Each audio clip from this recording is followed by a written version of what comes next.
There's people out there that are doing the ASMR thing on Twitch where they're just kind of licking ear microphones. Oh, ear eating's the best. Yeah, they're like, exactly. That's half my views on the YouTube. Microphone.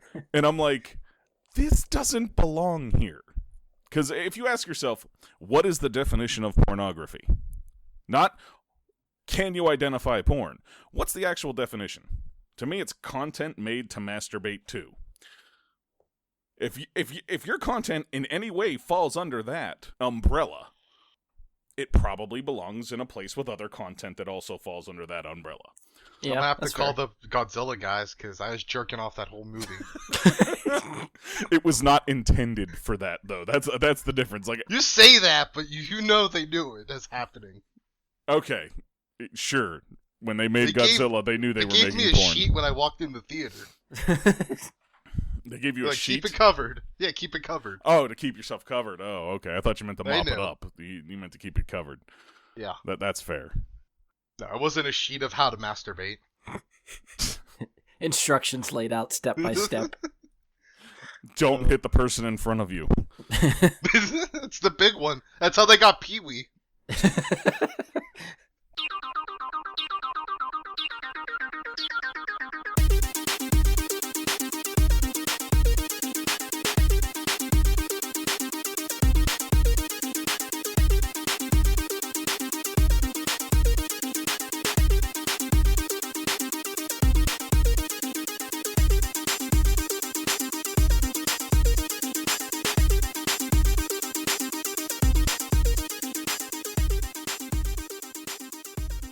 Hello and welcome to another episode of Bright Guy and the Super Friends. I'm your host, Brian Lebick. Joining me for this episode is Twitch's own Tyrannus, Mike Bradley. He didn't introduce me as Darth Pooh or Darth Pool that time. That's a first. Darth Pool is dead and gone, right? So we're moving on. I just think it's the first time you've ever actually let it go and didn't have to remind me of Darth Pooh, and here I am reminding myself. But yeah, see, you're just hammering it home. Just won't let it die. Well, no, I was going to give you a pass. It's a momentous occasion, because now next time I can just let it go. But this time, since it's the first time, I did have to mention it. All right. We'll see if we can move forward in the future. Yeah, no, we'll be able to. Yeah, catch me out. Twitch.tv/Tyrannus. If you want the spelling, figure it out. We also have our googly-eyed friend, Ian Leidick, is back. Oh, you didn't know? Well, your ass better call somebody. You know him, you hate him, you can't stand to hear him. Back once again, it's Ian Leidick. Hey guys, check out my podcast, Lormerk. So right now, in 30 seconds, you're going to pause this, you're going to type in Lormerk wherever you're listening, and you're going to subscribe, unsubscribe, resubscribe, then you're going to download, delete, re-download. In an upcoming episode of Lormerk, we're going to be breaking down the Brotherhood of Steel from the Fallout universe. Are they good guys? Are they bad guys? Are they something in between? Why are they on the West Coast and the East Coast? Are they in the Midwest? Huh? And we're going to find out why they have all this cool technology they won't share. So once again, that's Lormerk, R.I.P. Pugsley. Did you write that down? Like, I have to know. No, I didn't. That's not bad for just off the cuff. Oh, yeah. No, I've been practicing that one. I did it like 6 times in the car. I had to change it up, though, because half the time I did it, my voice hurt. And I couldn't talk afterwards. All right. He told me he had something good for an intro, and he did not disappoint. Yeah, it's what we've been missing. Listeners missed the part where Brian clearly regretted having this happen. Oh, yeah. I'm sure I will say that numerous times over the course of this episode, so it's fine. All right, so guess what? We have another Star Wars episode, just par for the course for us. So strap in. This is probably going to be a long one, especially with these two. Like we're notorious for having very long Star Wars episodes, so be prepared. Just fair warning. So I have a lot of stuff to get through. I'll probably summarize it and stuff as we're going, but there has been a leaked script for Star Wars Episode 9. That hit, and this is a prior draft back when Colin Trevorrow was attached to direct and stuff like that. So we're going to go through a little bit of the timeline up front, and then I'm basically going to read the summary that I found on the internet and just kind of it's a good talking point. So I'm just curious what people think about it. These guys have not read this. They've been staying away from, or at least avoided it at first. Didn't really care. I brought it up to them the other day if they had listened, or read it. if they had read it, they had not. So I'm just going to sort of read it to them, and we'll see how it goes.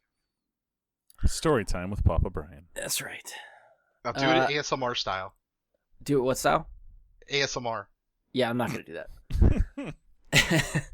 So we're beginning at today, right now, 2020. Rise of Skywalker has come out. It's another Star Wars movie that has gotten very mixed reviews. Even on this show, I feel like we've had very varied opinions of what this movie is, how we think. If you follow the production of the movie, you'll know that this is another Disney-era Star Wars film that has struggled behind the scenes. Rogue One's script was apparently being heavily reworked. Depending on what you read, there were other directors that brought in to finish the film. Solo, I think, had the worst of it. Those directors were fired 3 weeks left of production to go, and a new director was brought in to reshoot the majority of the film, keeping the same release date, which is still boggles my mind why they didn't delay that movie. Episode 9 started with a different director before citing creative differences, and JJ was brought back to write and direct.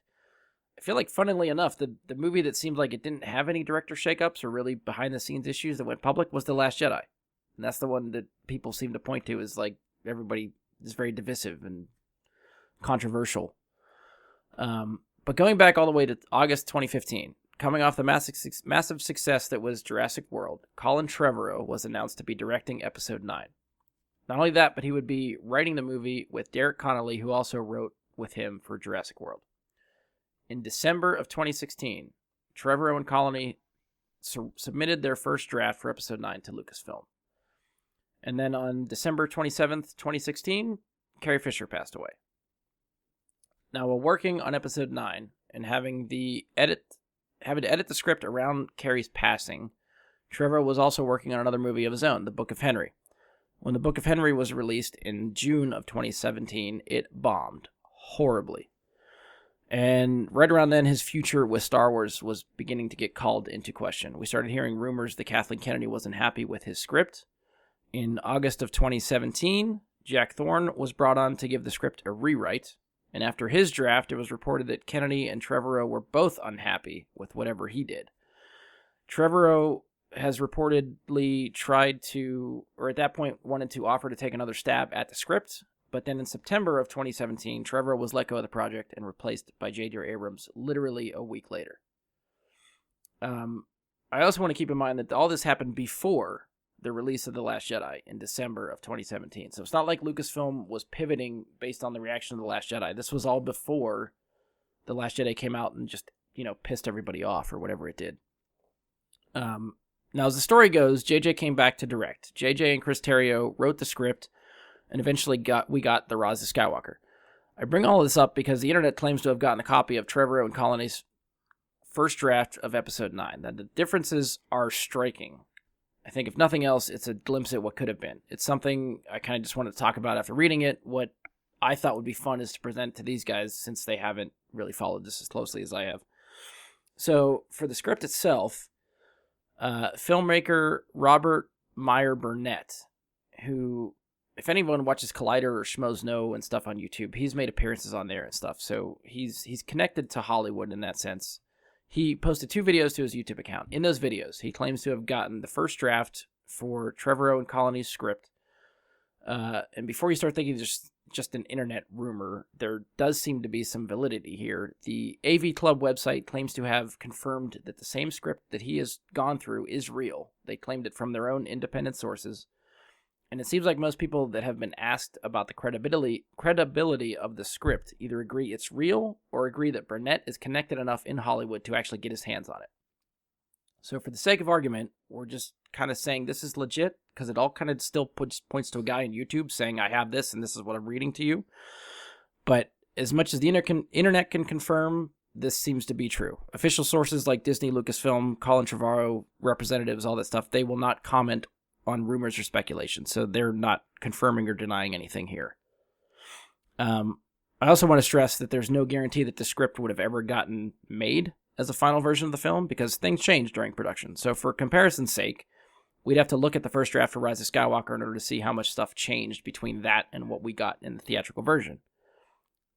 It's apparently been reported by people working on the movie that there were a ton of stuff cut or shortened for The Rise of Skywalker. So there's probably a lot there. With all the plot points and explanations, plot holes that we've addressed in our review and discussion since. A lot of that could have been addressed in the script. We just never seen it. With all that out of the way, my plan for the episode, again, is to just sort of read this summary of the script to Mike and Ian, just, get the sense of what they think as we go. The most coherent summary I could find was on Star Wars Newsnet. The original Reddit post about Burnett's videos had some just bullet point stuff. It had a little bit more dialogue that he had gone through. So I've tried to compile the two sources and just make one, hopefully a good idea of what the story is. And I told these guys before, but I'll tell them again now. If you guys have any comments or questions while I'm reading, just stop me. Otherwise, I'm just going to keep going because this is fairly long for me to get through. Hopefully I'm reading this well enough that you're all not completely lost just listening to me. And then the one last note I will throw out, I will throw out a spoiler warning. So if you have not seen The Rise of Skywalker, and maybe to a lesser extent Clone Wars and Rebels cartoons, we will be comparing the script to The Rise of Skywalker, so we'll definitely be talking about spoilers from Rise of Skywalker. This script does give some connections to the animated series, so if you haven't seen those shows and do not want certain plot points and stuff spoiled for those cartoon series, I feel like the need to warn you that there will be stuff talked about there too. So at this point, I will throw out the spoiler warning just in case, just going forward for all that stuff. Hang tight if you want to just keep listening. Spoiler warning to follow. Wee-oo, spoiler! Wee-oo, spoiler! Something like that. All right, so if you're still listening, I'm assuming you're just on for the ride. So we're gonna keep going. The script that Burnett has, it has an opening crawl. So I'm just gonna read you the crawl and just go on through everything else that they have. So the title of the movie, crawl opens, Star Wars, Episode 9. His title for the movie was Duel of the Fates.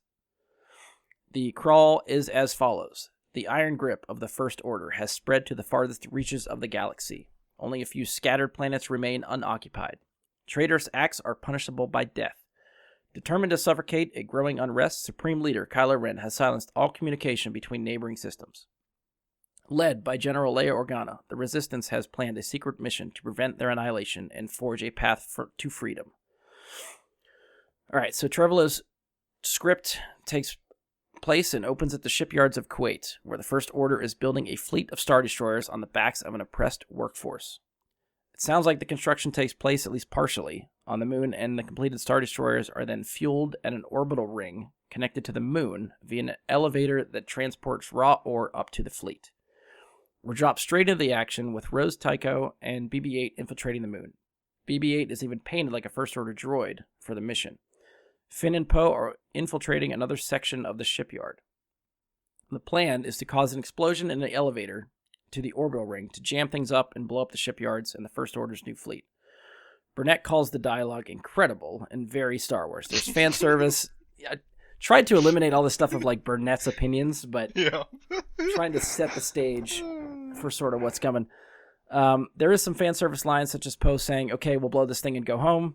According to Burnett, it all works very well. So what doesn't work is the hero's plan. The First Order is on them, and the blast is contained, so there's no further damage to the shipyards and the ships. They are captured by, or captured and brought before, a new character called Admiral Vaughn, who tells them that their outdated tactics are pitiful. It sounds like here is where Rey makes her entrance, casting off a Tusken Raider disguise and ignited her double-bladed lightsaber staff, forged from the remains of the Skywalker lightsaber and her staff. Children in the workforce are awed and recognize her as a Jedi. Burnett doesn't say it, but the fact that the children in the workforce, there are children in the workforce, and Rey was able to disguise herself as a Tusken Raider, suggests to me that the First Order is using slave labor, which certainly fits with Burnett's description of the workers being oppressed, given the, opening giving a sense of how the galaxy is under the First Order. Thinking on their feet, the Resistance hero come up with a new plan, which is to steal a Star Destroyer. Burnett says the sequence feels really Star Wars, calling it reminiscent of Han Solo's rescue at the start of Return of the Jedi as the team battle their way across the shipyards to take off with a new Eclipse-class Star Destroyer. As the heroes make their escape, a new ship arrives, the Knife 9. The ship belongs to the Knights of Ren. They are not happy with Vaughn's failure to capture the Resistance infiltrators. After demanding answers, Ataska Ren kills him, which I'm guessing is one of the Knights of Ren, maybe by name. Okay, can I cut in there for a sec? Sure, yeah. They were definitely going to rename that. The Knife 9 it's a bad name. I'm just cutting in. That's a weak fucking name. But are there 9 Knights of Ren? I don't know if I ever counted how many there are. I think there's like There 6. would have been. In this Okay. movie, though, they would have made them 9. Oh, maybe. Because that's the name of the ship. It would be weird otherwise. Right, it would have to be, I think. Well, I mean, it's the 9th version of the ship. Like, Oh, that could work too. Yeah, I could see that. isn't that how ship names work and all these things? Is like that's Yeah, the I guess model. if you're going numerically, well, it's the ship model, maybe. I got the sense it was just the ship name. They just named it that, so I don't know if it'd be the 9th iteration of the name. Regardless. Oh, Semantics. maybe 9 slaves died building it. They got Or like knifed. They got knifed. Knifed 9 people. Yeah. 9 people were knifed in the production of this ship. There was only 7, but we wanted 9 to be in the number, so we did 2 more after it was built. This would have been nice because it would have given the Knights of Ren something to do finally. Yeah. And we would have learned one of their names. Yes. I mean, their names are known, though. But, like, you gotta go outside the movies, right? Yeah, you Yes. gotta go to probably visual dictionaries and stuff like that to find. Well, there's a comic, actually, right now that... Oh, they do name them in there? I mean, I believe so. Okay. Like, they were going to be following the story of, like, Kylo and the Knights and such. Yeah. So I assumed they would give them names and not just, hey, you with this helmet. Knife 1, Knife 2. Yeah. Well, I mean, it could be like the, first sister, second sister. I don't know. They might be like the true. first knight, Yeah. second knight. I'm not sure. All right, picking up the story. Story continues and cuts to Coruscant, former capital of both the Republic and the Empire, last seen celebrating after the Battle of Endor, is no longer the vibrant city we knew. New structures, including a First Order citadel, have been built atop the old skyline, whilst the people are crushed under the boot of First Order rule, scavenging to survive in the planet's lower levels. General Hux is now Chancellor Hux, and is addressing the people. They have caught a traitor, Biskova, guilty of aiding the resistance and stealing the Star Destroyer from Kuwait. Hux has Kova executed by a light-bladed guillotine for his crimes. That's badass. Yeah. Like, they never... That's the other thing. Like, one, that guillotine sounds badass, but I feel like a lot of time in the Star Wars movies, they never show you that it's like a bad thing to live under the Empire. Right, yeah. At most, They it's just like, tell it's you. normal. It's like, this looks like the same life you would have lived anyways. Like, Luke would still have been living in the desert doing moisture farming shit regardless of who was running the galaxy. Yeah, pretty much. Yeah, they So, didn't... Go ahead, sorry. This just would have been like, oh, maybe we should have a resistance. Instead of, like, kind of with the first 3, it just seems like Luke got swept up into helping out this princess he barely knows. Yeah, this is very much ruled by fear. This is the demonstration of that. And I think that's what people have been asking for is, like, actual dark Star Wars, kind of. Like, Yeah. gritty almost. I don't want to go gritty because that's such a tainted word now. But just something, like, they haven't done in these movies before. Yeah. Right. And, the argument's to be made, I think, because Star Wars is always geared towards kids. It's always said to be for kids. But something like this almost feels like an adult-oriented Star Wars movie. I think there's very adult things that happen in this script. So maybe that's something that held them up from letting it be made. Mm-hmm. I also can imagine I would be very questioning of a light-bladed, like a lightsaber guillotine. Like, is it powered by a fucking kyber crystal, or what's going on in there? Well, I mean, you see And a how little much bit of sense does that something like make? that in Last Jedi with the Executioner stormtroopers. When Finn and Rose are captured, they're about to be beheaded by, like, axes that have, like, light blades on them. Yeah, but I looked at that more as like energy beams than the same thing that's coming from a lightsaber. Okay. Well, I guess I would have referred to that as, like, a light blade. Not like a lightsaber blade. I feel like those are two different things in my mind, but... I mean, I guess it would have depended on like the visual presentation of the guillotine. Yeah. If yeah. it looked like a lightsaber guillotine, I probably would have been pissed. Like, they just taped the lightsaber up on this thing. Just drop it. Just like... thump. I wonder if that would Geriatric work. way to do it. Like, if you just, because you don't really, I guess, with a lightsaber need to put, like, force behind it. If it just dropped Right. out, it's still cut. Yeah. That's Yeah, funny it- thinking of it. Oh. Like the point of using strength with a lightsaber is to knock another lightsaber back. It's not Mhm. like anything it touches just goes. So, yeah, it would work. Or it could be like that scene in the one Resident Evil where like that's going off the rails. But you guys know what I'm talking about in the first Resident Evil movie. Yep. That'd be a cool execution. Oh, yeah. Yeah. All right, so Hux and Commander Selleck then proceed to meet with a group of warlords in a scene that Burnett describes as reminiscent of Imperial's meeting on the Death Star in A New Hope. The warlords are allies of the First Order, and they demand to know where the Supreme Leader is. Where is Kylo Ren? Hux cannot tell them. All he knows is that Ren is searching for something. So Kylo's search leads him to Mustafar and the Temple of Darth Vader. He is sporting a beard of stubble that he's clearly been searching for a long time. A Darth Maul-inspired droid is his only companion. At least the only one he wants. Luke Skywalker is also with him. Haunting him, trying to convince him to return home to Leia. Luke says this is where the dark path leads, an empty tomb. Kylo quick to retort, and where did your path lead? You're a ghost. Luke tells his former student he knows that he still feels hollow despite the strength that Snoke promised him.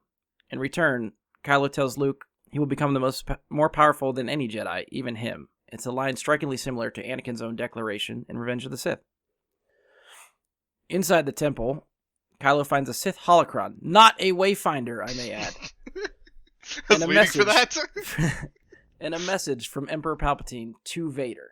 It's a message instructing Vader to take Luke to the Remencore system, should he succeed in striking Palpatine down. There, they will find Tor Valum, the quote-unquote master of the Sith, who instructed Palpatine. Apparently this is an interesting choice of words, but Burnett does clarify in his second video, because he put up 2 videos, that Valum is not an actual Sith Lord. A Sith Lord? Yeah. Sorry. At this point, the holocron scans Kylo and realizes he is not Darth Vader, and it blasts him with a bunch of red lightning, causing him to scream in agony as the dark energy spreads over him. You think it would do that before it tells you the message? Right, yeah. Ideally, sure, yes. For the sake of the plot point, we're going with it. I feel like a Wayfinder would have been programmed that way. Yeah, I feel like this definitely sounds more Wayfinder-ish. And then we cut to Resistance base on Korolev, where Leia can feel her son's pain. Chewie and Lieutenant Konix are with her and tell her that the team has returned. They're all shocked when the Star Destroyer lands at the base. Rey has mind-tricked the First Order troops on the bridge, and Leia has led them away, leading to what Burnett describes as a funny scene between Leia, Poe, and Rose as they try to explain how they stole a Star Destroyer. As Poe and Rose debrief with Leia, Rey confides in Finn that she doesn't think she can live up to people's expectations now that she's been being recognized as a Jedi. When Finn asks if she can still sense Kylo, she confides that she is having nightmares. Rey says, every night I wake up screaming. There's something between us and I can't explain it. Finn says, you have to shut him out. He can't change. It's too late. Rey says, it's never too late to change. You taught me that, Finn. At this point, the Resistance realizes that the Star Destroyer is full of weapons and vehicles. All they need now is an army to use them. Studying the Jedi texts she recovered from Octo, Rey discovers that there is a communication system from the Old Republic located under the Jedi Temple on Coruscant. Connected to 50 other worlds, she believes that they could use this to send a signal for aid. Like a force, I guess it's referred to as a force beacon. Finn doesn't believe a system that old could still work, but Poe tells him that the Old Republic technology is way better than the junk they have today. Best of all, the First Order won't be able to block, as it predates their technology. It's a long shot, but Rey observes, hope is all we have left. Ahead of the mission, Rey continues her Jedi training. Luke appears to her as well, pushing her to become stronger in the Force. Meanwhile, Kylo Ren has arrived back on Coruscant. He's badly injured following the blast from the holocron, his face deformed like Palpatine's. He's having Mandalorian armor smelted to his face, I guess just from the damage of being shocked and electrocuted. Once this is done, he dismissively confronts Hux, telling him, I don't need titles. Back on Korolev, Rey is arguing with Luke. Balance? The dark suffocates the light. Light extinguishes the dark over and over and over. How is that balance in the Force? When Luke says he knows that anger, both he and his father had it, Rey retorts, so says my master, and his master before him, 1,000 masters so eager to tell us how to live. The next exchange is interesting and looks to build off some of the themes and dialogue from The Last Jedi and carry them through to set up the finale here. Rey says, I've spent my whole life wanting a family. I've got one now. I won't abandon them. Luke says, the Force is speaking to you. Rey says, maybe I'm not who the Force thinks I am. Luke says, who are you? Rey says, I am no one. Luke says, if you really believe these things, then maybe the Last Jedi is dead. And Rey says, maybe he is.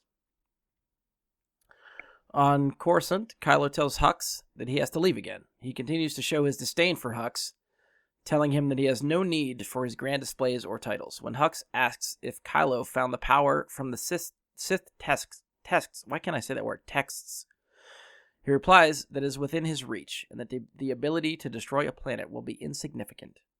His final instruction to Hux is find the Resistance, wipe them out, and leave the girl to me.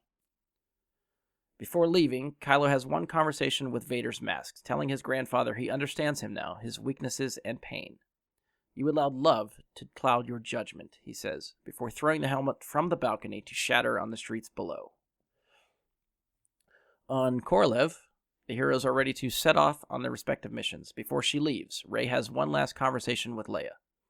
Rey is lost. She doesn't know what her path is. She doesn't truly know who she is, but she still tells Leia that she thinks she can save Ben.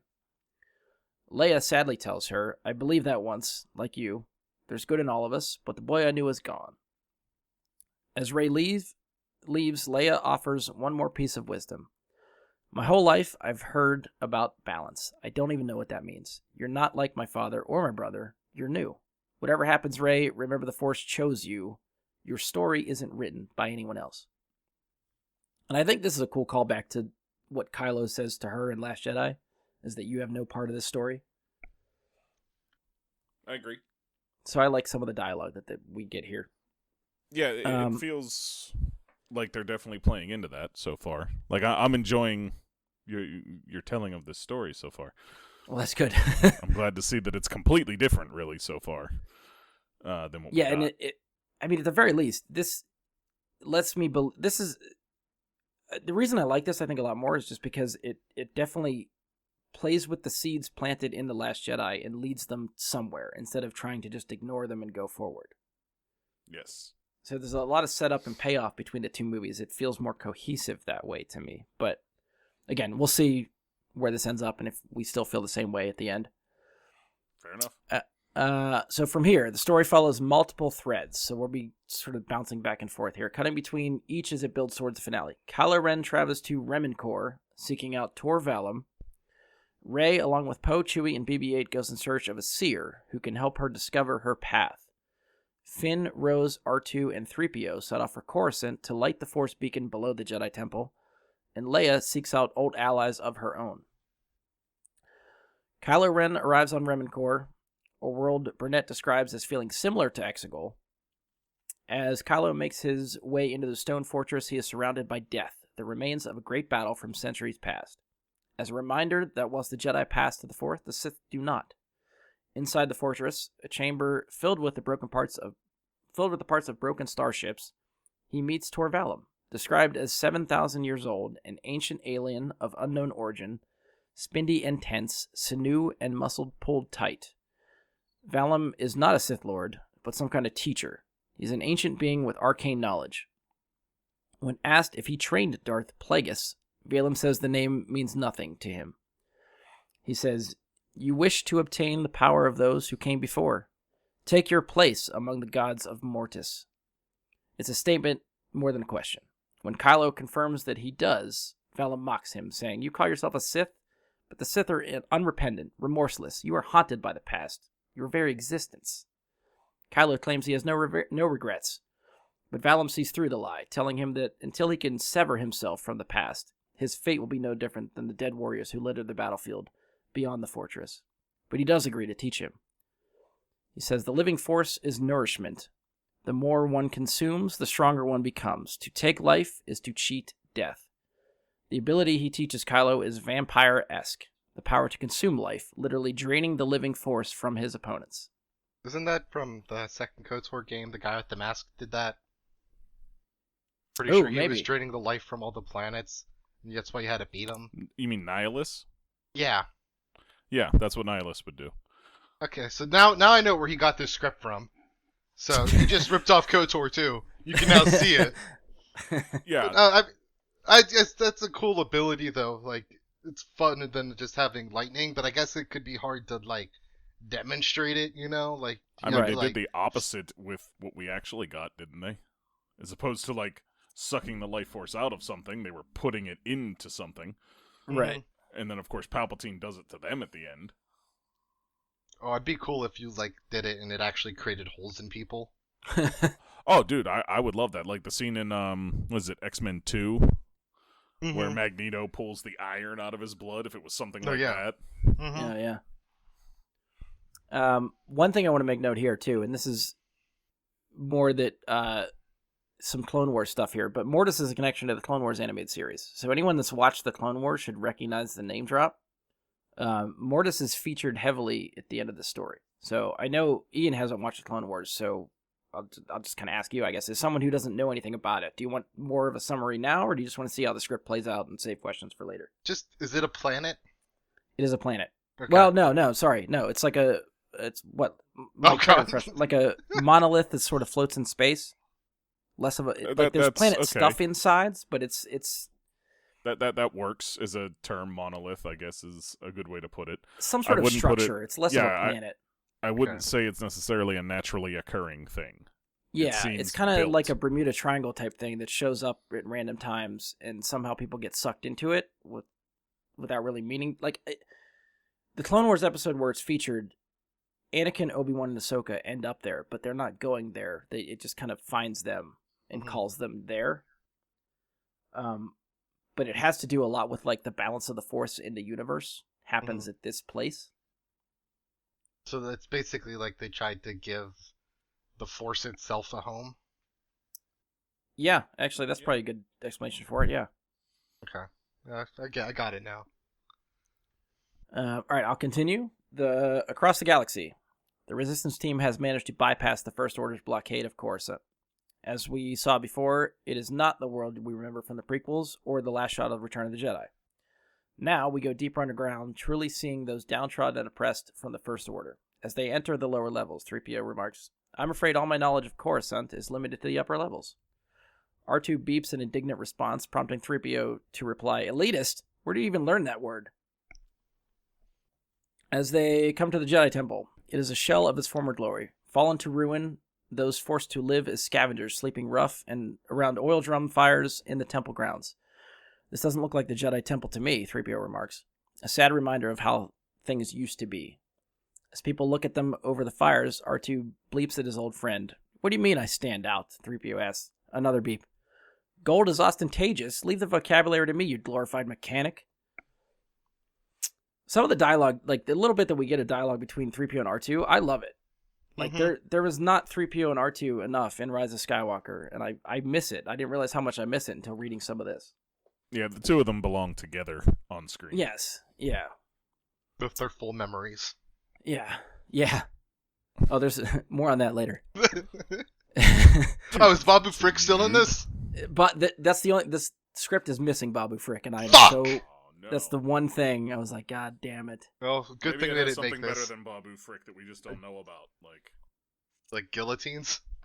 It leads... So, where 3PO's loss of memory in the Rise of Skywalker ultimately leads nowhere, one of the droids loses their memory and needs repaired in this script, and it leads to such a great payoff that... Spoilers. Well, I'm What's in teasing. this story right now? Teasing. Sorry. I'm getting ahead of myself. On Remenkor, Kylo is using the beasts around the fortress to hone his new abilities, draining the life force from them. With each life taken, he wants more. Then he sees the cave and senses something. Valen tells him it's a virgins in the force. Putting on his mask, Kylo enters the cave. In a scene reminiscent of The Empire Strikes Back, he is confronted by a vision of Darth Vader. A brutal duel ensues, and Kylo loses. Angry and disoriented, he emerges from the cave. What little patience he had is spent. He demands Tor Valum tell him the way to Mortis. Mortis, according to Valum, is, quote, the well of the living force, the source of the galaxy's birth. So, Ian, you nailed it. Ooh.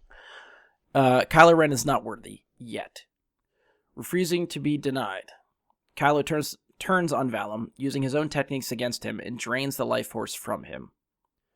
At the same time that these two arcs have been playing out, Rey has traveled to Bonadan. Here, she finds a seer who is able to pull a star chart from her mind. It is from one of her visions of Kylo Ren, and Rey believes it shows her where she must go. Back on Korolev, the First Order have been able to track the stolen Star Destroyer to the Resistance base. Leia and the others are able to evacuate in time, making the stolen vessel the new headquarters for the Resistance. Under the Jedi Temple, the Resistance team succeed in finding and activating the Force Beacon, igniting it via a giant kyber crystal underneath the beacon, and allowing R2 to project a message from Leia across the galaxy.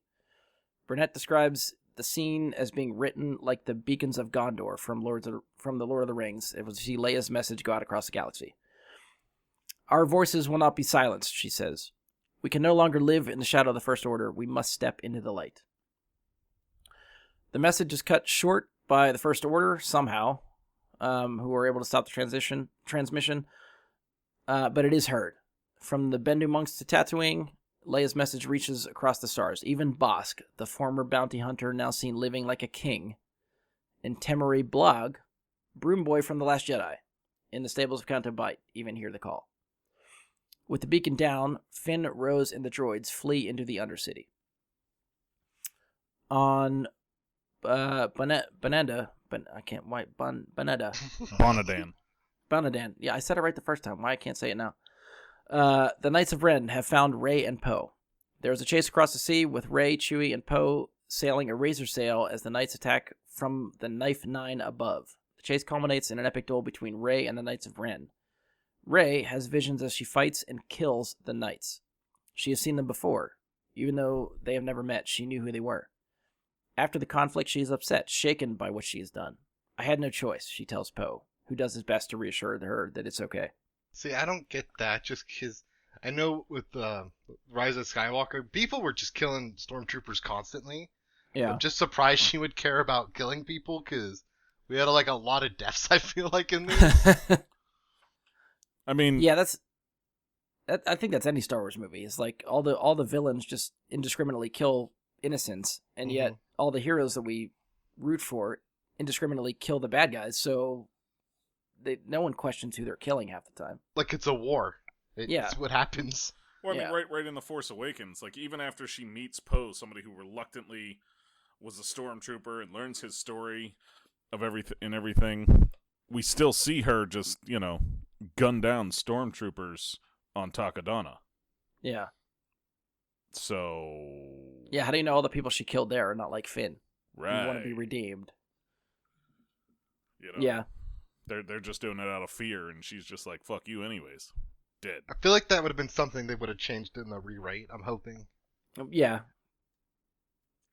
Alright, so according to Burnett, the script so far has teased a potential romance between Rey and Poe, with her gently turning down his advances as it's not the right time.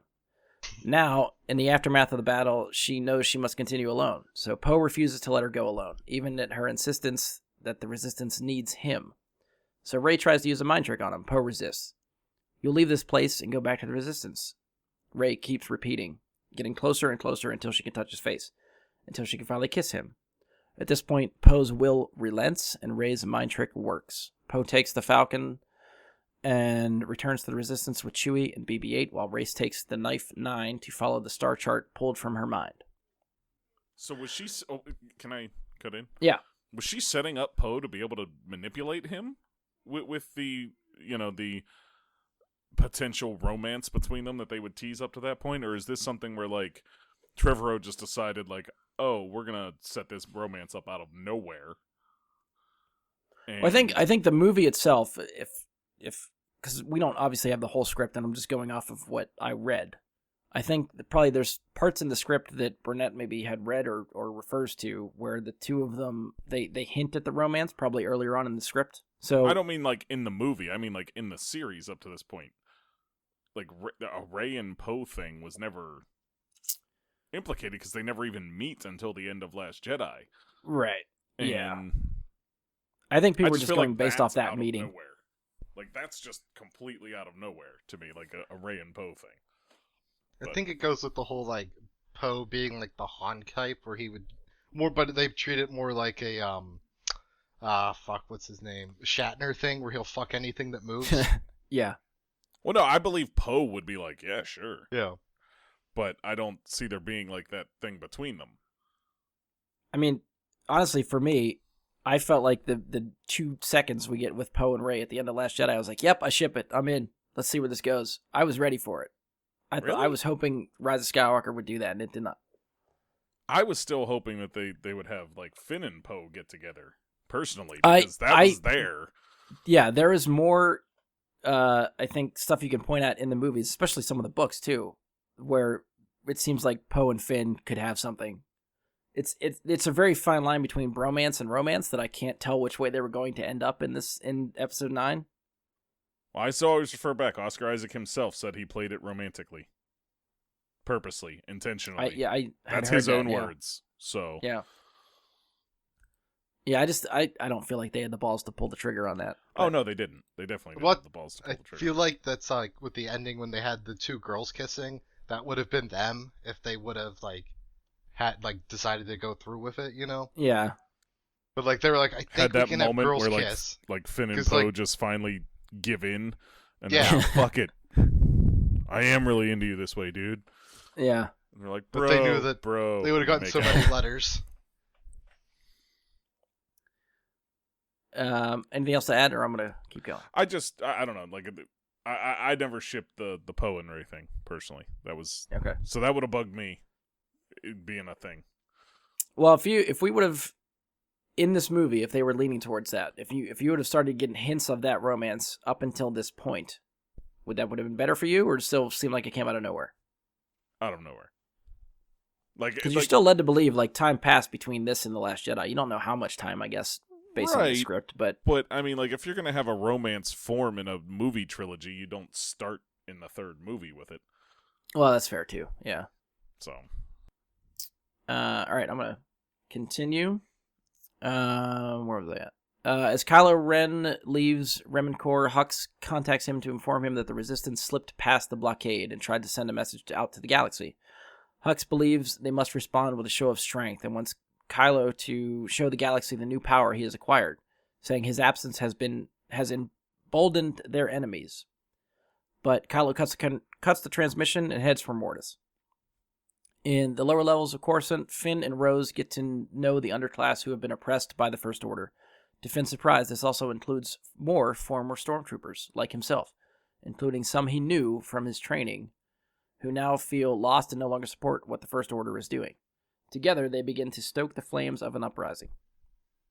In a cabaret club on the planet Aliform, there are no customers left. The droids and serving staff are cleaning up for the night, and at a table, the club's owner is sitting counting the credits.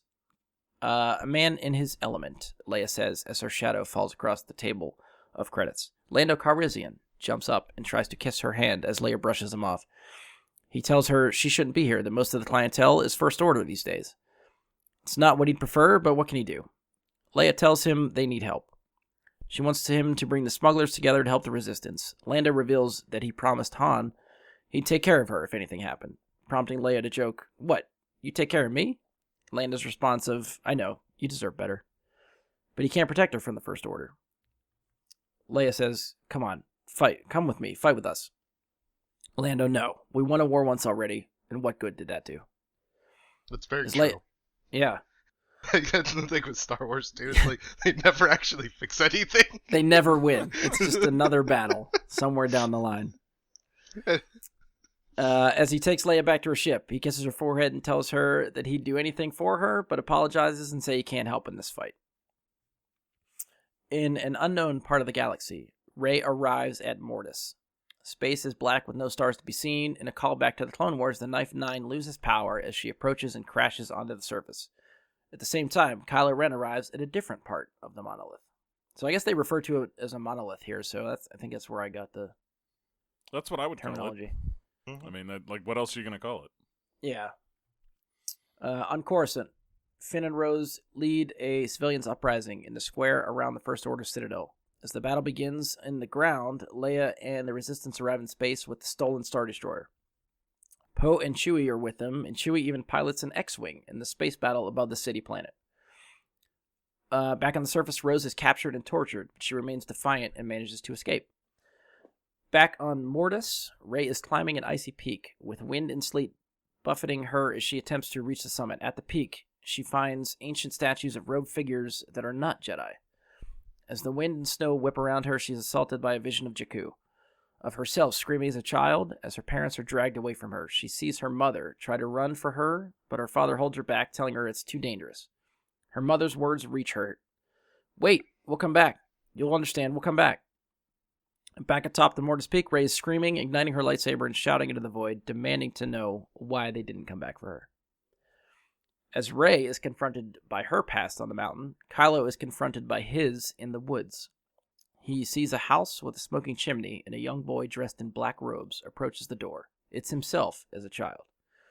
He opens the door. His father appears in the doorway and asks Ben what he's doing. So young Kylo says, "That's not my name anymore." Han says, "Your mother can't see you here, not like this." Young Kylo, "I'm not coming back.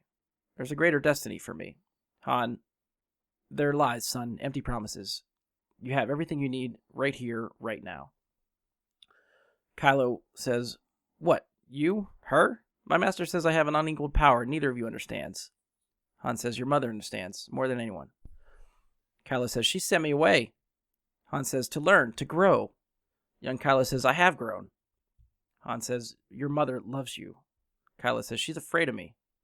Han says, "Give me the lightsaber, son." Kylo says, "You know I can't."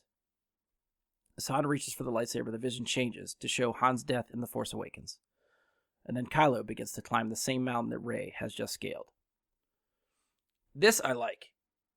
This is a really cool callback to Force Awakens, and just seeing that little, like the flashback bit of it, I think works. I don't want to say better, but it's a cool take on the same scene that we sort of get in Rise of Skywalker. Kind of like the do-over. Yeah, it's a similar scene, and I think that's obviously where they got it for Rise of Skywalker was this. They just altered it. Yeah. And made it into what they did, but this, I like this. All right, so after cutting back to the Battle of Coruscant, Rey and Kylo Ren finally meet at the Mortis Temple at the top of the mountain. As they confront each other, Kylo tells Rey to get out of his head, saying she won't like what she finds there. He proclaims that he is stronger than Anakin, stronger than Luke, but Rey counters that he is still afraid, not of her, but of what he'd become. The dark side has left an empty husk, she says. Kylo tells her she doesn't have to be alone. With the powers of Mortis, we can rule the galaxy as the ancients did, the dark side and the light. You think I'd still join you after what you did to my family? Were you going to tell me? Weaken me with the truth? I know what you did. Deep down, I've always known. My parents didn't sell me for drinking money. They were hiding from you. It's the first time Kylo appears stunned in their verbal duel, so you remember, he says as we flash to the vision from The Force Awakens with Kylo and the Knights of Ren stood in the rain. Snoke made his orders clear. Find anyone who could destroy him. It didn't take us long to find you. You blame me for your life on Jakku. You should thank me for it. You were safe. Wait, does this imply that, like, he killed her parents? Because I feel like they're not that different age-wise. Yes, Yeah. This is the next line. He confirms to Rey that he did kill her parents. And yeah, so I think, which I kind of like this reveal. I think it gives a little bit more credibility to his conversation with her in The Last Jedi. Mm-hmm. Of how he knows what happened to her parents. And it's basically just him omitting the part where he's the one that killed her. Or killed them. I get that, but I also tend to, agree with Ian. How old was he when he did this? Was he 10? I mean, because she's what, in that scene we see her, she's, I'd say, between 4 and 7. Right. Somewhere in that age range. And I could see him being, maybe 6 years older than her. Ish, and have it be believable, but they seem very similar in age. Are we assuming he was a youngling and went off and did all this? Well, it also looks like when Luke tries to kill him that he's not, that young either. Right. Well, that could just be Adam Driver just looking old. Maybe they just didn't youngify him as much as they could have. Fuck you, Adam. Yeah. He's too jacked. I feel like some of that doesn't add up. I'd like it if there was a more evident gap in their age. I think there's a better way to, like, I think that's a better retcon than some of the other stuff they did. Like, I think there's ways to explain that away and make that work in this story. I wonder if they would have just ignored it and been like, people won't think that hard, except for the nerds. Yeah. Well, that's pretty much anything they do in Star Wars. They just don't Sure. account for everybody analyzing it and dissecting it as much as they do. No, but that would have been a cool reveal compared to, I guess, what happened where it's just, we ran away because Palpatine's a guy still. Right. Yeah. Because Palpatine's a guy still. Maybe. I guess he's more of a, he's apparently the Force itself, but it's fucking weird.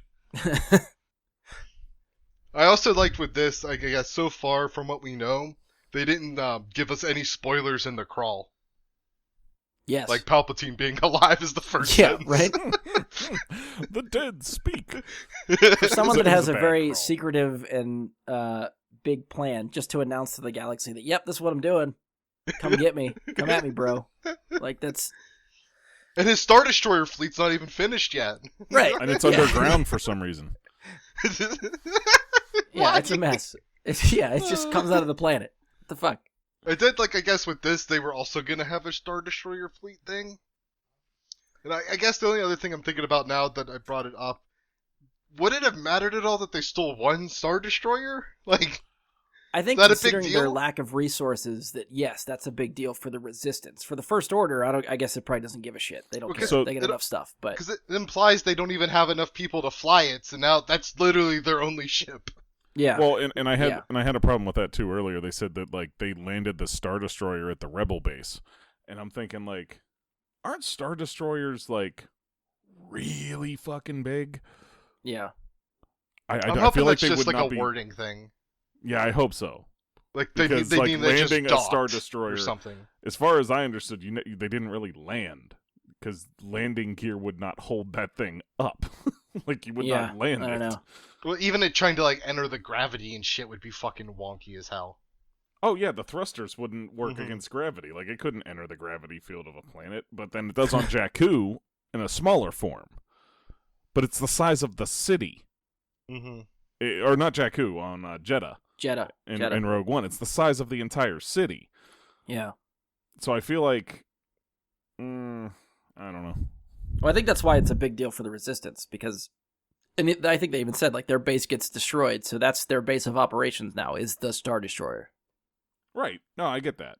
Mhm. It just, it seems impractical the way that they worded it earlier. Yeah, and maybe, maybe that's just how it's written in the script, and it's more or less like, okay, this is what I'm going to write. When you make the movie, figure it out.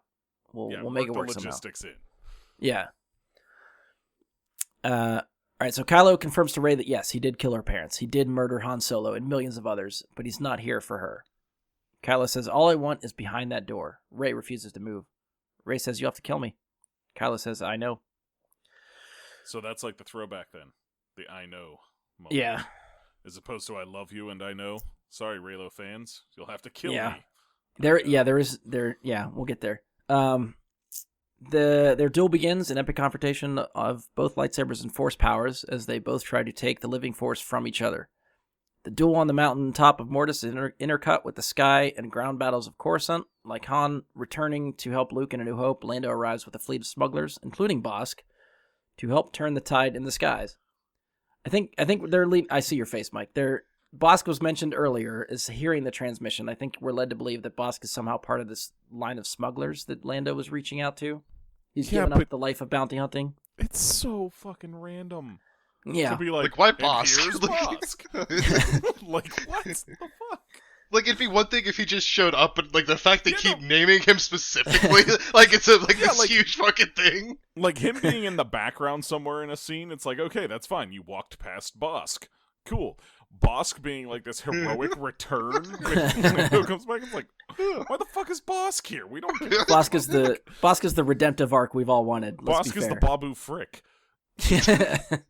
Oh fuck! No, he's Boromir. Oh, Boromir? Yeah. All right, so even C-3PO joins the fight, stopping a First Order astromech from sending a distress call, despite his protest that I'm not programmed for violence. What does that mean? I just want to know if CP3PO like does some technology thing or he physically like does something to this droid. From now, I was actually, this is a part of the video from Burnett that I actually watched, so he goes into more detail, but he was trying to summarize. It sounds like everyone's in battle. 3PO sees that an astromech is like in the wreckage of a tank trying to send a distress call or something, and 3PO is trying to tell someone, take care of that, he's going to warn somebody, and R2's saying, like, we're busy, you handle it. So he literally, like, runs over the battlefield to get this guy, and it sounds like he just starts tearing the droid apart with his bare hands. Like, just tries to, like, keep yanking pieces off of him to try, like, it sounds very violent, especially for 3PO. Oh gosh. Like going into the insides of this droid while it's still alive and trying to just disconnect the power so it stops doing what it's supposed to be doing. The whole time he's apologizing to the droid because he's not programmed for violence, which sounds like it would be hilarious. Yeah, this sounds like classic 3PO and R2 stuff that we needed.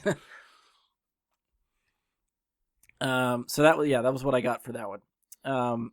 On Mortis, Kylo screams at Rey that he could have been her teacher, recalling his offer on Starkiller Base. Lashing out, he strikes a blow across her face, cutting her from cheek to forehead. Rey drops her lightsaber and screams, crying tears of blood as she falls back down the stairs of the temple, blinded by the attack.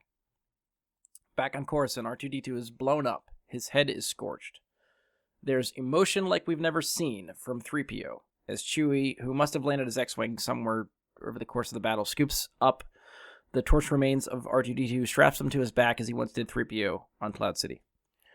Kylo Ren has entered the Temple of Mortis. The statues of the ancients look down to him as he seeks for his prize. There is an empty stone slab, nothing more. Kylo rages as he searches desperately for the power he sought, slashing at the statues. You've lost, Ben. Kylo turns to see his uncle. Luke tells him that Anakin's love for his family saved him, as that he wishes he could have done the same for his nephew. When Kylo spits back that he did what he had to, Luke replies, "You are no Skywalker." As Luke speaks, we see glimpses of the Battle of Coruscant raging, all of our heroes as they fight to free the galaxy. We see Rey sensing Luke, tearing fabric from her robes and creating a blindfold for herself. Luke's voiceover continues, "You can't defeat us all. I'm not alone. Obi-Wan was right. The Force surrounds us. It penetrates us. It binds the galaxy together. We are bound by the Force. We are one, and we will not be broken." As Luke vanishes, Rey enters the temple behind him. Rey says, "Our masters were wrong. I will not deny my anger. I will not reject my love. I am darkness, and I am the light." In reply, Kylo again tells her that she is nothing. She is no one. Rey says, "No one is no one." It's a line apparently Poe tells Rey earlier in the film, and now she draws strength from it. They ignite their lightsabers and begin one final duel. That's how you would have known they were in love, because of that line.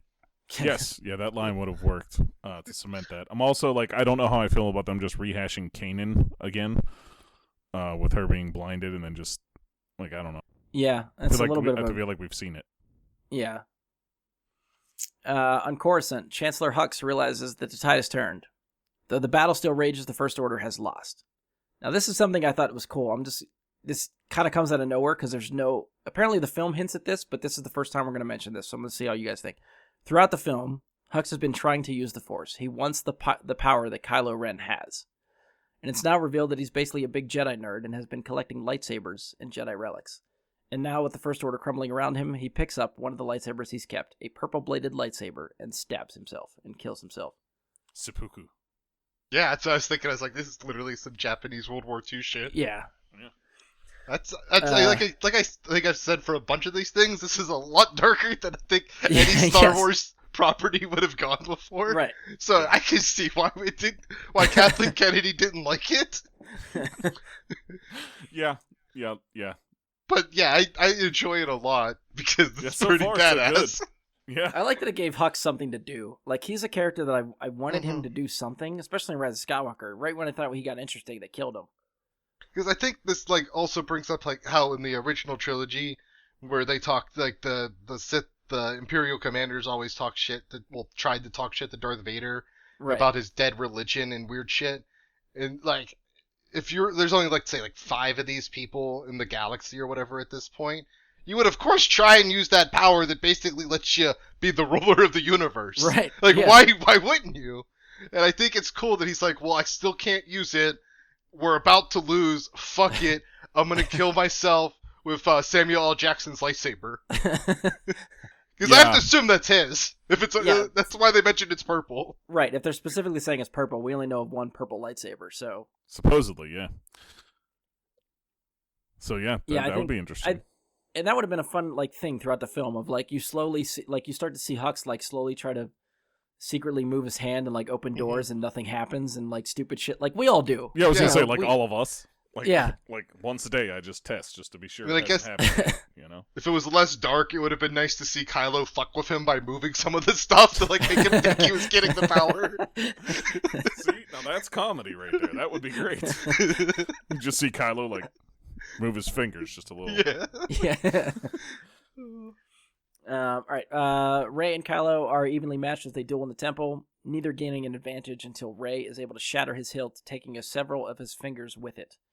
Kylo looks at his hands in disbelief. Rey separates the two halves of her staff. She glows with the energy of the living force. Kylo clenches his teeth, his eyes furious with rage. He extends his hand and begins to rip the living force from her. Rey screams as her life energy leaves her, the force flowing from her to him, healing Kylo as the metal falls away from his face. Looking at the temple, he tells her the power of Mortis can't be taken, but it's nothing compared to you.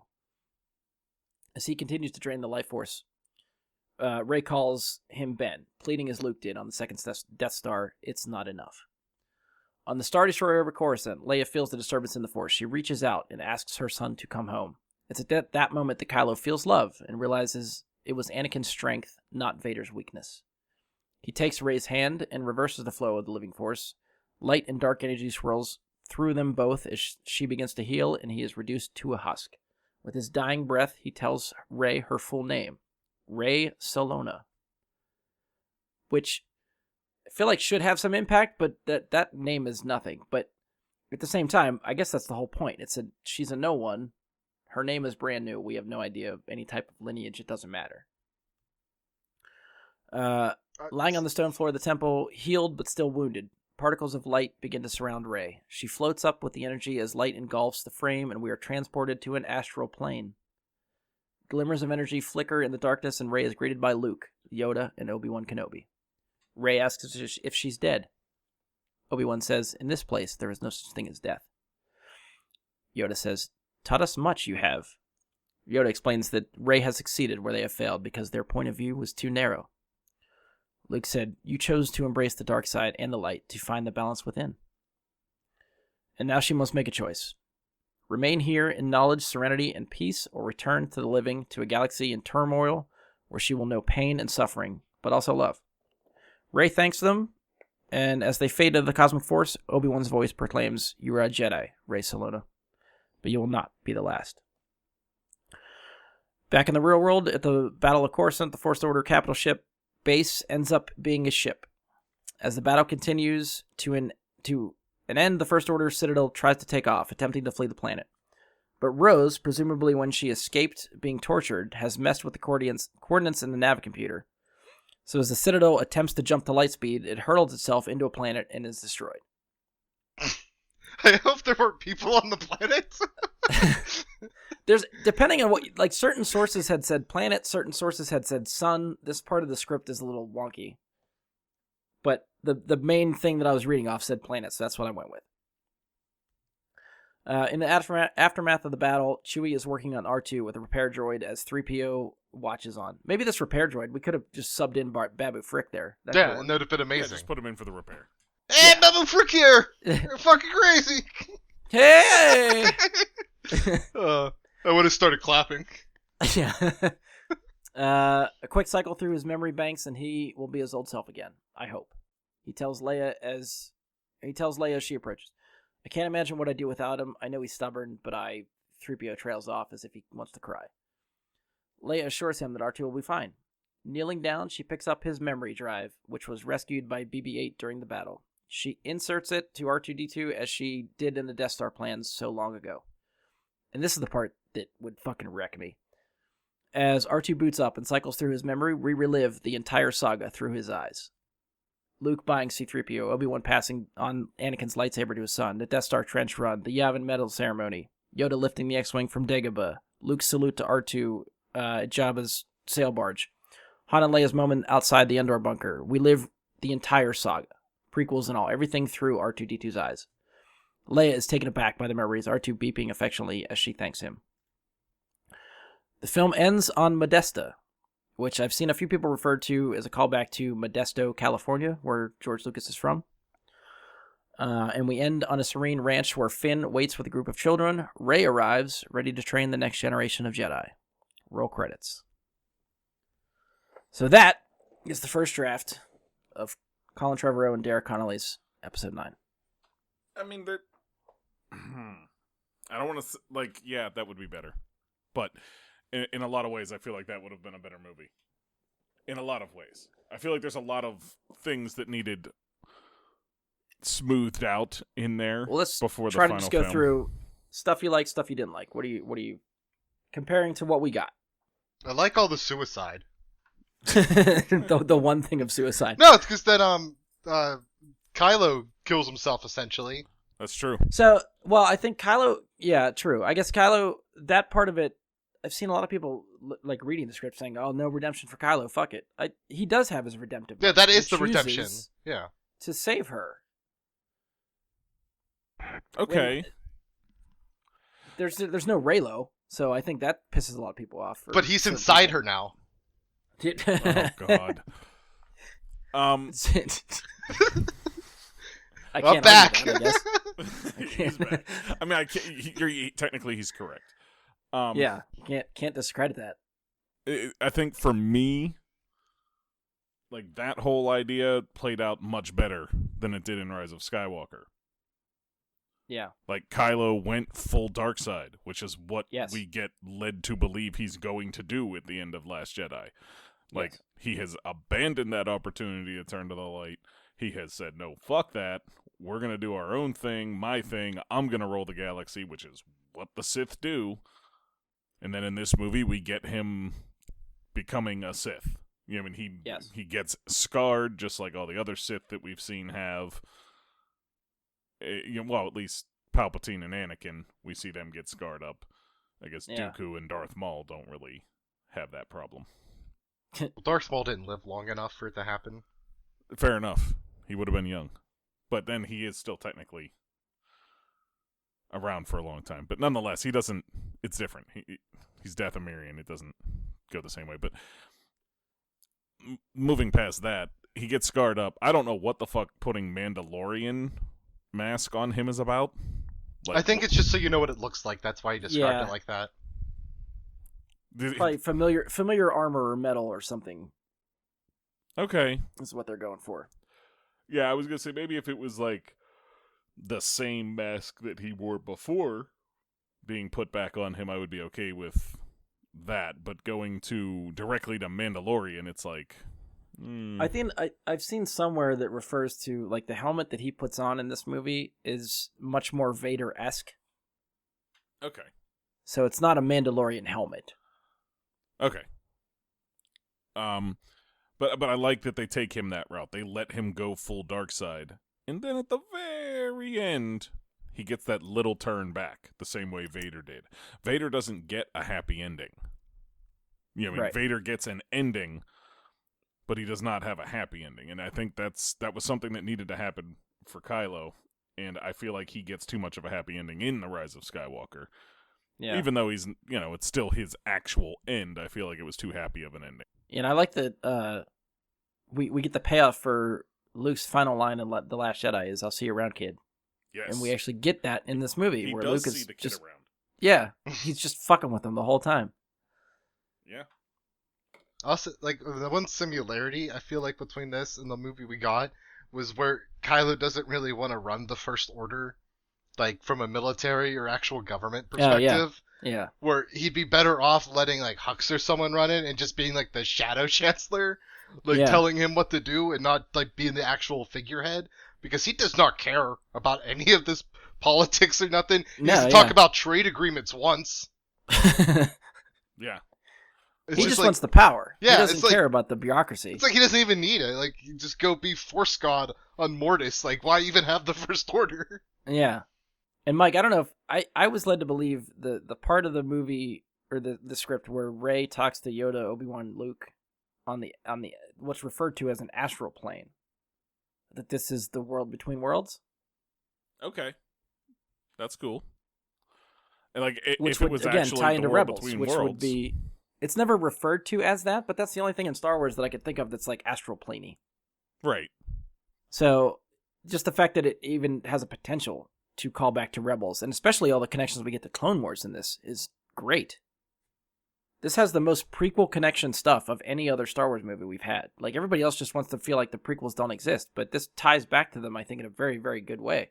Yeah, I think this has a lot of good and bad, but I'm definitely more on board with where the story goes.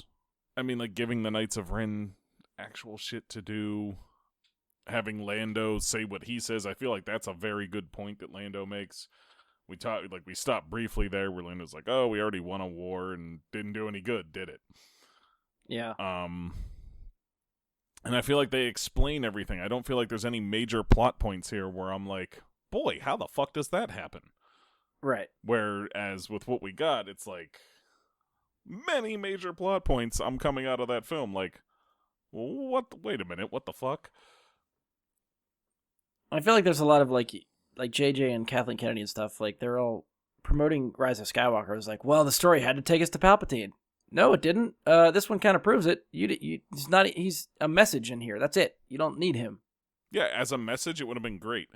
And I feel like maybe, boy, this sounds really bad to say it this way, but maybe they looked at it from a hype standpoint of being able to, like, generate good publicity for the film after The Last Jedi. It would be really easy to do if we threw Palpatine in a major role. Oh, yeah. And yeah, so, I like, agree. people are Completely. all after us after The Last Jedi, and then we throw Palpatine's laugh at the end of the trailer. Everybody's instantly back on board. Everybody's like, shit, Palpatine's back?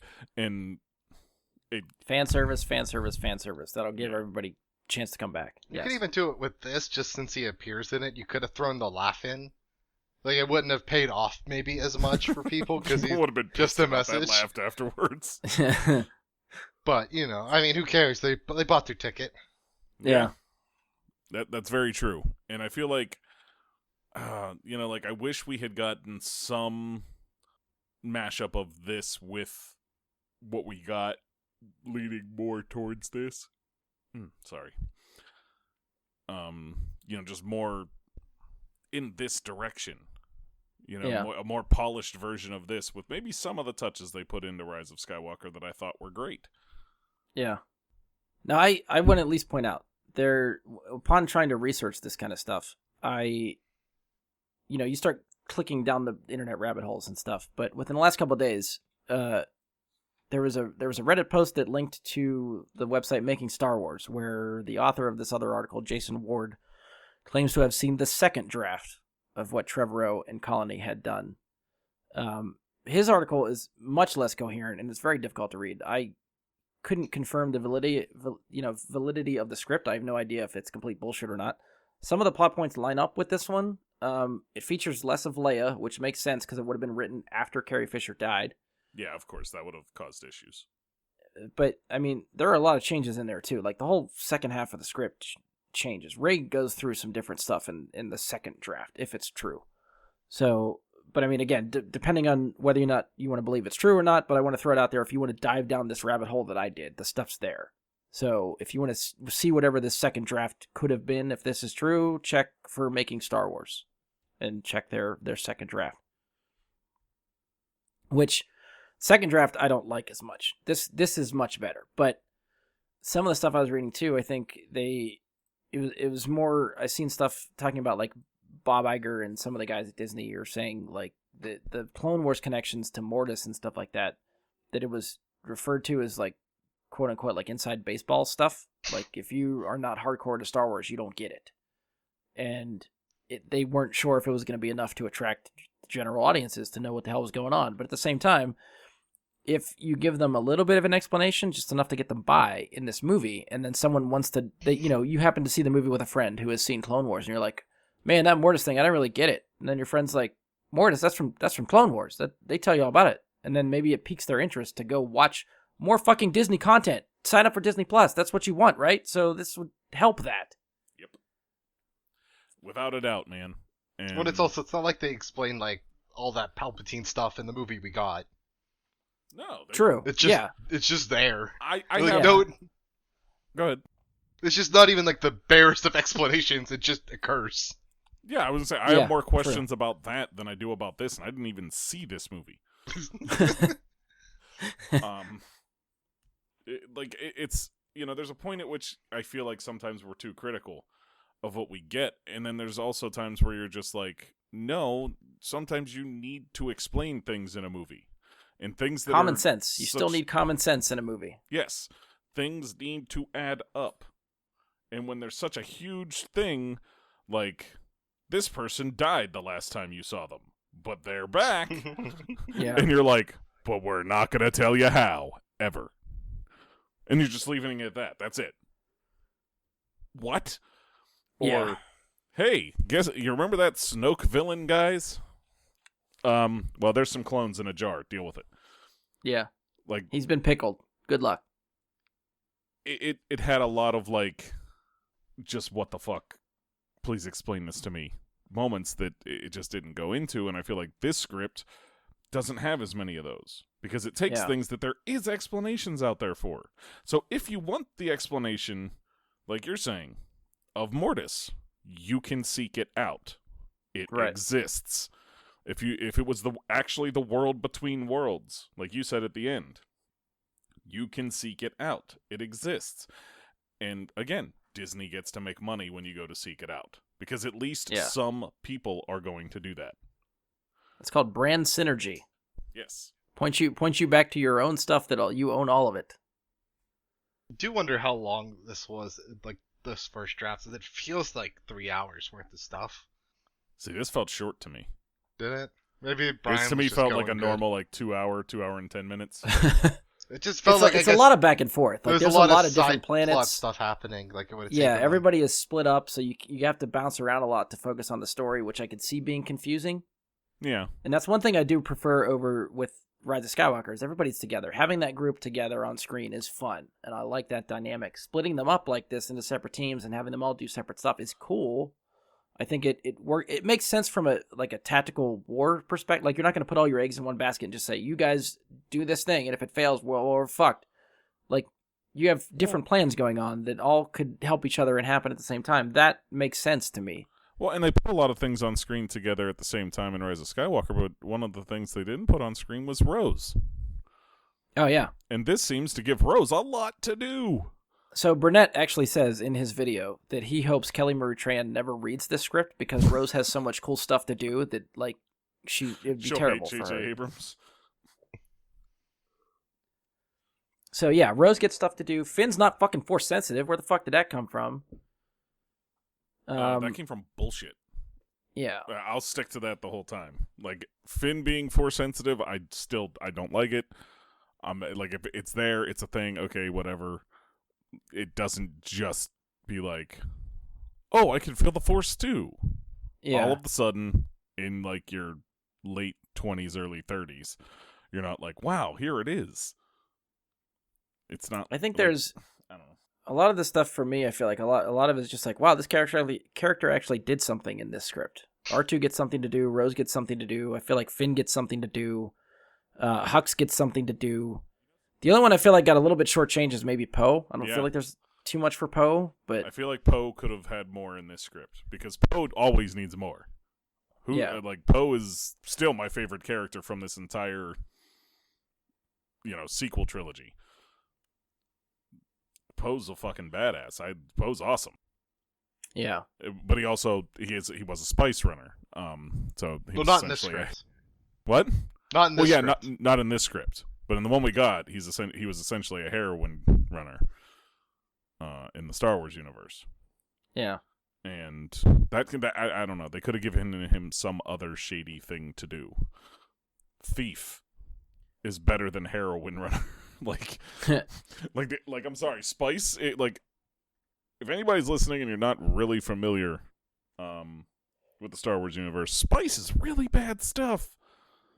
Like, it's really fucking bad. It destroys lives. It's very much like heroin in our world today. And they just, like, casually brush it off. Like, oh, we've all done things in the past. I used to give people heroin. Wait a minute. It's like, listen, we've done things. I was, like, abducted and turned into a stormtrooper. You willingly gave people this shit. So, I didn't like that they added that to Poe. It didn't need it. Yeah. But, sorry, I went off on a tangent. I know. No, you're fine. I have pretty much, I think, said what I needed to say, or any thoughts that I had. I was trying to think of, like, stuff that I don't like about this one that I'd prefer over Rise of Skywalker, and I honestly couldn't think of a lot of stuff. Well, like, it's, I think, weird at the end where, like, the First Order, whatever that thing is also a ship. Like, everyone's headquarters is a ship in this. Yeah. I mean, and then a lot of it's just, like, it would, in general, need punching up. Like, of course, you're not going to go with the first draft of any movie. Right. Which is why a lot of this is to be forgiven. This is a first draft. Yeah. Mhm. And that's what I try to, say with a grain of salt. As much as we want to look at this and say, this could have been the movie, would have been very far removed from what the movie could have ended up being. They would have cut all of the suicides. Yeah. That would have been gone. Yeah, the suicides they weren't staying. Like, I'm sorry, Hux killing himself, that was not going to be in there. Hopefully they would have cut Bosk. I forgot about Bosk. Such a big role in this. And again, this was the script that they put out before The Last Jedi came out. So what would have happened to the script after The Last Jedi? Oh, so, God. I mean, we can't we make know that what would have determination. happened to this script after The Last Jedi. That's what we got. Well, like, we know the end of that story. Well, because we know got him JJ fired, came on, and it got, like... Well, that's the thing. JJ came on before Rise of Skywalker came out, or Last Jedi came out. So they were already pivoting to JJ before The Last Jedi. God. So JJ's script probably changed. Like, I'd like to see the first draft of what Rise of Skywalker was and see how much that changed between what they started with and what we ended up seeing in the theater. But the changes they would have made to this script, I'm curious to see how that would have ended up post Last Jedi. I feel like if this would have been basically what they would have made, we would have got a lot of people complaining about how much fan service is in it by referencing the old stuff. Even though it works and gives connections, I think people would have criticized that. Like, go make your own fucking thing. Like, don't just take all Lucas's good ideas. And now I'm wondering if in that R2 flashback, if I would have gotten to see Jar Jar. Does R2 somehow? Yeah, he sees Jar Jar. Oh, right? yeah, he would have. On the Nubian ship together for quite a while. while. Yeah. Okay. I would have wanted that I would have fucking just started so, smiling the shit, knowing how much that would have pissed people off that they brought Jar Jar back and Bosk. So what Jar Jar and Bosk in the same movie. Oh God. $1 billion right there. They could have had Jar Jar hanging out with Bosk because we don't know Jar Jar's fate technically. He's also a king. I mean, so here's the thing. Like, that whole R2 scene would have been awesome. Mm-hmm. You mean, I picture them starting that out with, like, Padme cleaning him from his own point of view, and then going somewhere along the line from there, and getting, again, that fan service, but in an interesting way, because it's coming from a perspective we've never got before. Right. We're not getting to see the same scene. We're getting to say, holy shit, they're giving us this from R2's perspective. From knee level. What? Well, it's one thing... Knee, because he's shorter. Yes. But it's the one thing that the movies, like the movies themselves, I don't think ever acknowledged. 3PO's mind has been wiped now twice. R2-D2 has remembered everything. Mm-hmm. Everything. He's seen some things. So, yeah, being able to call back to that and be like, yes, he has witnessed everything. He's just been really quiet and mum about certain stuff that he probably should have told people about earlier. I guess technically the only stuff that R2 has not seen is what was in Solo. That's it. True. Yeah, true. Mm-hmm. Yeah. Now I'm wondering, though, like, I feel like that would have been a cool trailer for this. Like, showing what built up to this, all the 8 other movies. That would have been a fun trailer to put out. Like, this is what we were finishing. All this shit. Yeah. Remember this? This was cool. And then it just ends with the Empire laugh. I'm just thinking of like the marketing standpoint from what Ian said about like R2 being at people's knees, where you just see like people's knees run past the frame in the prequels, people's knees run past the frame in the original trilogy. They would have had to reshoot all of that to be like, you gotta get this. I feel like you would get like I said, like the close up of Padme cleaning him from the first one. Maybe like a look backward when he's dragging 3PO's head in the Clone Wars, because who wants to remember anything else from that? Or from Attack of the Clones. Sorry. Maybe something about like him fighting off the buzz droid. So because it's on his level, you know what I mean. So like in Revenge of the Sith, you get him fighting off the buzz droid, or like him witnessing from, because isn't he on the ship that Obi-Wan takes to Mustafar? So maybe he could witness the beginning of that battle. I'm pretty sure he is. No, he's with Anakin at that point. He goes to Mustafar on Anakin's ship and then comes back with Obi-Wan. Oh, okay. So still, we can get his perspective seeing that fight from a distance. Yeah. From a higher ground. Yes, from the high ground.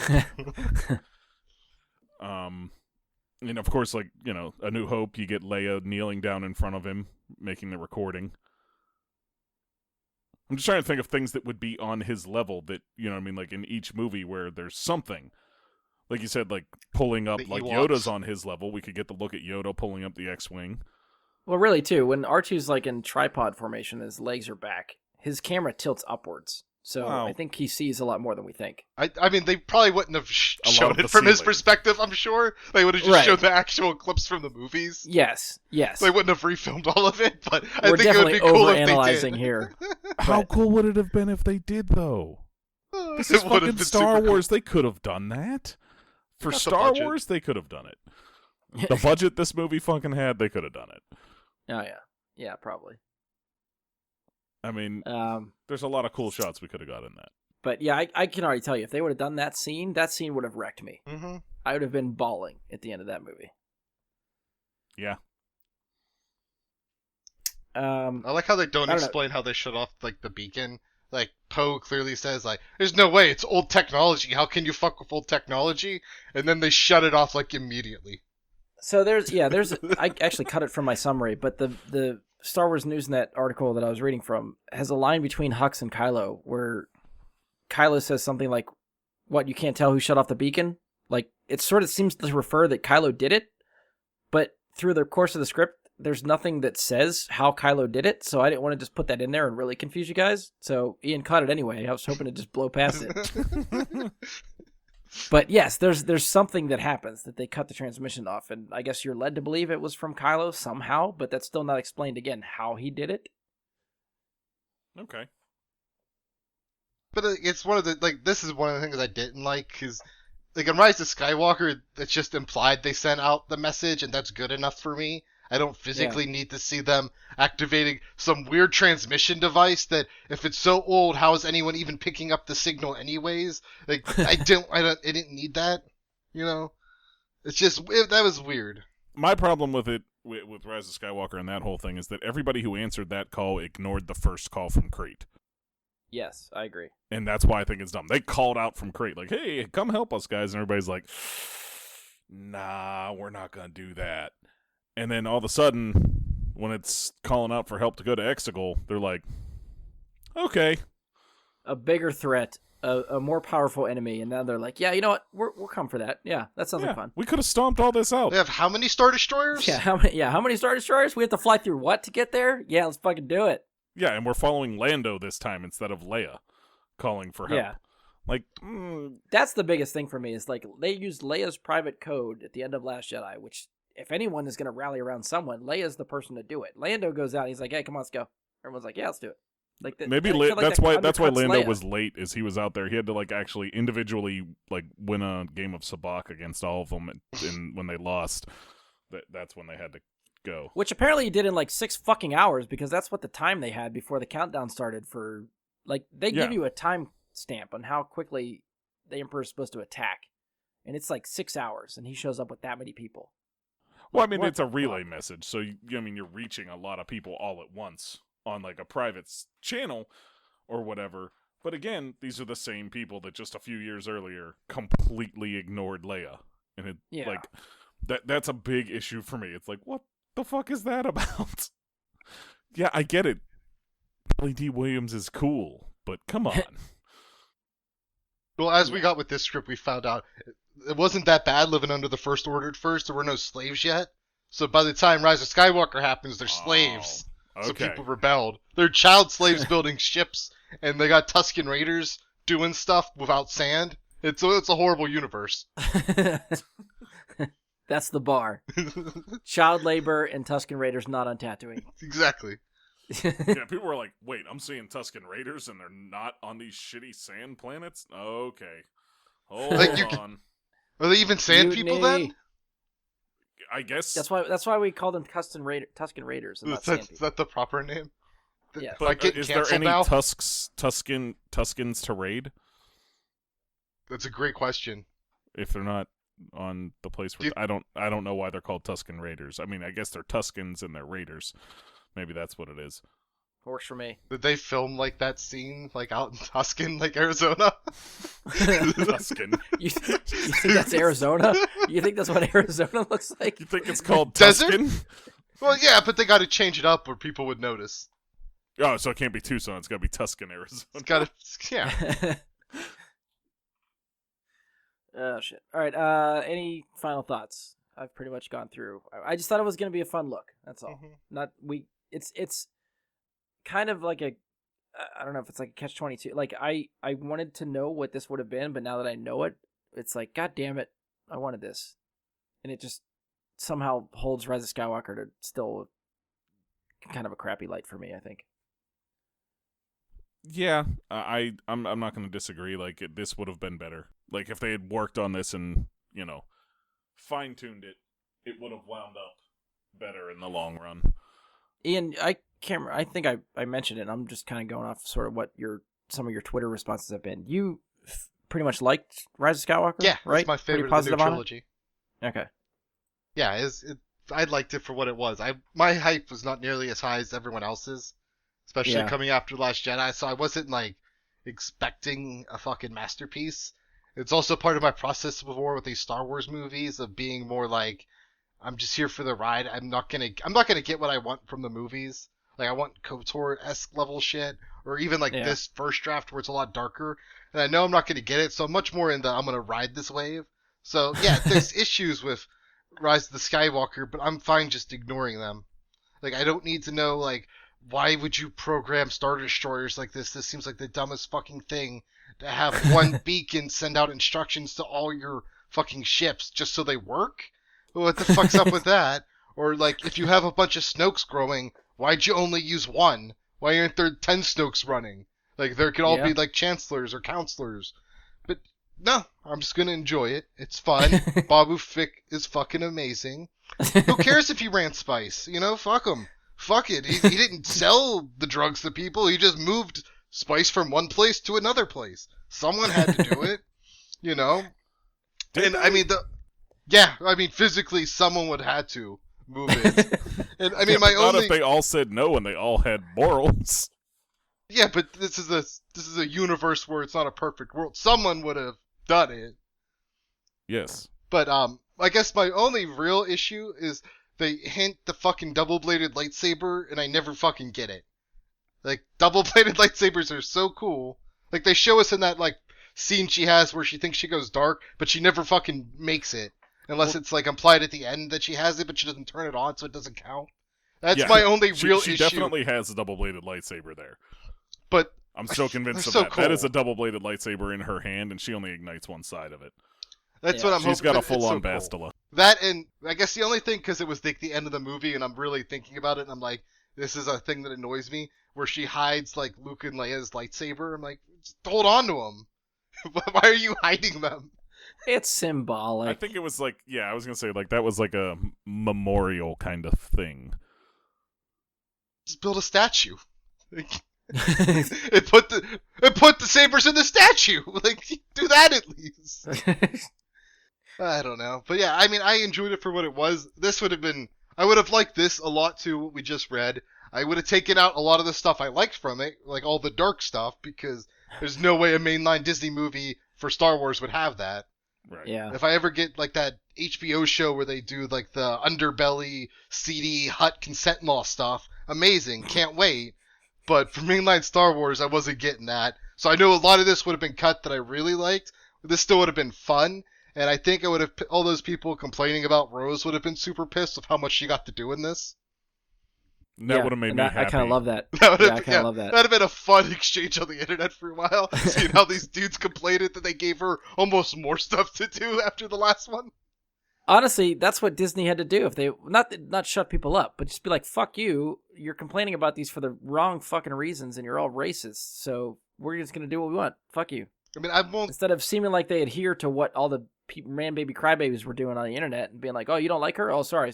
Well, let's relegate her to nothing." I feel like with that, that's how it happened to play out. I can't imagine they actually gave into the internet people, because if they did, I would have gotten a lot more out of Rise of Skywalker that I really wanted. Like, we would have brought Revan back. He had been in those voiceovers. I would have gotten Darth Jar Jar. Like, I would have changed a lot of things if I knew I just had to make Darth Jar Jar 10,000 could have Twitter saved bots. that movie for me. How cool would that have been if instead of the Emperor, it's Jar Jar? instead of the Emperor's like evil laugh at the end of the trailer, you get something along the lines of like Misa back. Misa coming back, and then it turns like something like the cry that he does when he leaps up into the air to jump into the pool at the beginning of Phantom Menace. I can't do it, but it's crazy. Like, I can't even attempt it, but it would have been fucking hilarious just to give like that little hint at Jar Jar coming back instead of the Emperor, and have people just be like, nope, fuck it, we're never going to see this. Yeah. Fuck it, fuck you. And I know they didn't mention this in the script we read, but I'm assuming they would have had it, but like, I would have liked if they mentioned, because they don't mention like seeing new aliens or the weird animals that really make the Star Wars universe feel alive, having all these different things going on. Yeah, I mean, with all this, that's got to be in the focused on background and humans. stuff. Mm-hmm. You know? I almost felt that's more like set dressing. Like if you're in the bowels of Coruscant with like rundown homeless people and stuff down there, I feel like you could throw a bunch of aliens in there. And if they went there and they didn't even at least show a sign for level 1313, I would have been pissed. That like reminded me when they were there in Coruscant, like in the first KOTOR game, where you go to like the bottom of Terrace, I believe, and you see all the poor people down there, and you can like steal their money and make their lives hell before the planet gets blown to shit. Well, even when you're whatever the first, is Taurus the first planet? I can't remember. Yeah.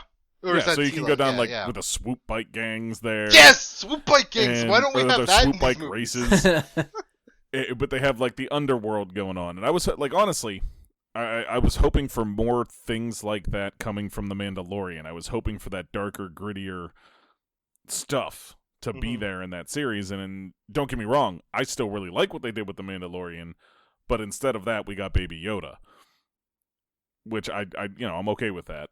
But yeah, I feel like I was hoping that the Mandalorian was going to be much rougher around the edges than it is.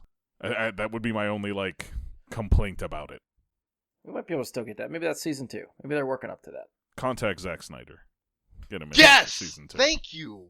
He would save that. Release the Snyder Cut. Cowards. Oh, here we go. Here we Cowards. Create the Snyder Cut for the Mandalorian. That's what you're looking for. Let Zack Snyder edit stuff in general. Just add shadows. It's like that. I need someone to do that for Rise of Skywalker. Just add a bunch of dark shadows everywhere. Guy would come out and be like, "That's the greatest movie of all time." All right. Any final thoughts? I think that's it. That's all I got. Oh, guess with this too, that we don't get that Chewie moment with the metal. Yeah, the Chewie moment with the metal's important. That was really cool. I can't remember if I read that maybe it might have been the second draft that I read where they finally give him some sort of come up like a medal or something like that. Like, yeah, I don't Chewie's remember been a seeing it fucking this hero since the Clone Wars. Like, give this man a medal. And with this, we don't end up back on Wookiee. Endor, which I think is nice, right? Yeah. I like when they do new stuff too. We don't always. Although the one thing I guess I don't know if I liked as much too is when Rey gets contacted by the other Jedi that died, Obi-Wan, Luke, Yoda. Like, is anyone sad if they went that way, that if Anakin's not there, I feel like Anakin should have been there. Yes, that would be... Anakin Force Ghost should have existed. In this, in any cut that we got of this. Anakin, Hayden Christensen back as a Force Ghost. Because we get his voiceover in Rise of Skywalker, which I appreciate. Yeah. But if you're going through, like, especially if you're connecting to the prequels and stuff like that, and taking a little bit of that redemptive arc in this movie, I think Anakin being there with Luke and Yoda and Obi-Wan, even, it wouldn't fit for the story because it's Rey's story at that point and what's going on, but just some sort of interaction between Luke and Anakin or Obi-Wan and Anakin, something. Like, these people haven't seen each other since they died, and now they're back together. Oh, wait, they see each other at the end of Return of the Jedi now. Okay, fair. And they fair. just kind of give that, like, weird smile and stand thing.